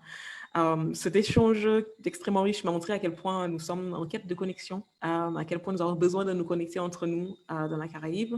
Je pense que c'est un besoin mondial, mais particulièrement pour nous, il y a quelque chose qui nous relie entre nous et nous avons une nécessité actuellement de nous connecter. Je pense que c'est la seule façon pour nous d'avancer et de construire cette résilience dont nous avons besoin. C'est de nous connecter et de nous renforcer. Mon expérience nous montre également qu'il nous faut partager des images, documenter nos réalités caribéennes et de raconter nos histoires. Je pense que c'est essentiel pour nous relier entre nous. Je ne sais plus, c'est Marie-Françoise, il y a quelqu'un qui a mentionné la culture qui est souvent délaissée, surtout quand on est en période de crise. J'ai eu une conversation récemment avec un filmmaker de Bahamas et qui a soulevé un point tellement pertinente. Elle a parlé des îles des Bahamas qui sont en train de disparaître et elle a dit, mais les gens ne veulent pas penser à la culture, ils ne veulent pas penser à créer des films sur nous, à l'importance de nos images, même les photos, de documenter nos réalités, parce que quand ces choses arrivent, comme les cyclones, la disparition d'une île, on est prise par l'immédiateté, les besoins de l'immédiat, trouver un travail, aller au boulot, trouver une maison, etc. Mais on ne se rend pas compte que quand on n'a pas ces images-là, on perd nos repères, on perd nos histoires, on perd les choses qui nous relient à nos terres, qui nous relient à ce que nous sommes. Et ces images-là, ces films-là, ce sont, portent en eux, en fait, des pans de nos identités et d'où l'importance de ne pas négliger la culture, de donner une place pour les films, que ce soit fiction ou documentaire, pour qu'on puisse représenter la Caraïbe autrement de notre perspective. Voilà, c'est ce que je retiens de notre échange. Merci beaucoup à tout le monde encore.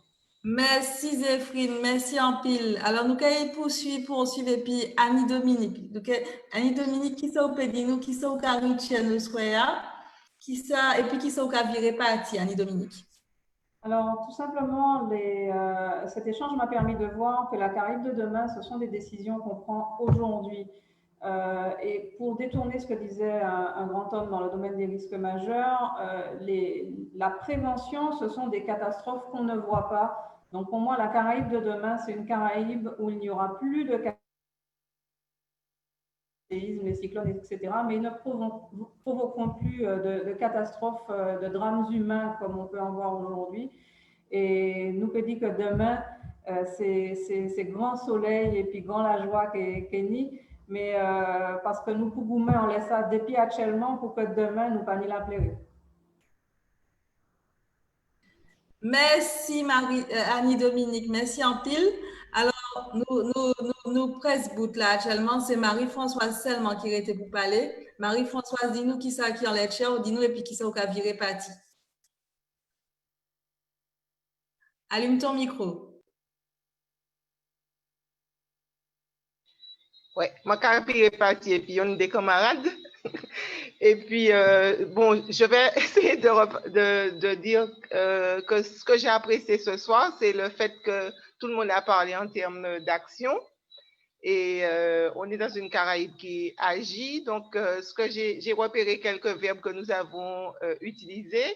Donc, intégrer, créer, agir, encadrer, valider, guider. Je vais terminer en disant maintenant qu'il faut oser, que chacun ose son initiative personnelle pour que la Caraïbe de demain soit à l'image de ce que nous sommes, des gens riches, des gens forts. Déjà, j'ai entendu le terme résilience, c'est pas un mot forcément que j'adore, mais bon, on est un peuple plein d'énergie. Donc, je suis très heureuse de ce que j'ai vécu ce soir et merci à tous les participants, merci aux gens qui nous ont suivis pour la richesse des questions. Merci à toi, Victoria, pour cette énergie. Merci à tous. Donc, merci à tous nos intervenants. Merci à tous les participants. Donc, je rappelle que ce webinaire était organisé par l'OECS dans le cadre du Sustainable Development Movement qui est organisé du 23 au 24 septembre. Et donc, pour avoir toutes les informations sur cet événement, je vous invite à aller consulter le site internet oecsdm.com. Et bien entendu, nous vous attendons nombreux à cet événement qui permettra à des entrepreneurs de la Caraïbe qui s'impliquent dans des projets de développement durable de pouvoir se mettre en réseau et de pouvoir rentrer en contact aussi avec des investisseurs internationaux. Et puis le contact et les liens, ça crée aussi des inspirations et pourquoi pas des idées de projets duplicables sur l'ensemble de nos territoires. Donc merci encore à tous, merci infiniment, merci Sandra, merci Marie-Françoise, merci Annie-Dominique, merci Emmanuel, merci Zéphrine, merci à tous. Je vous souhaite une excellente soirée et à bientôt pour notre dernier webinaire la semaine prochaine. Donc, à quoi ressemblera la ville de demain? C'est le mercredi 16 septembre de 18h30 à 19h30. Restez connectés, c'est le dernier de la saison, donc il ne faut surtout pas le rater. À bientôt, bonne soirée. Bonsoir. Au revoir.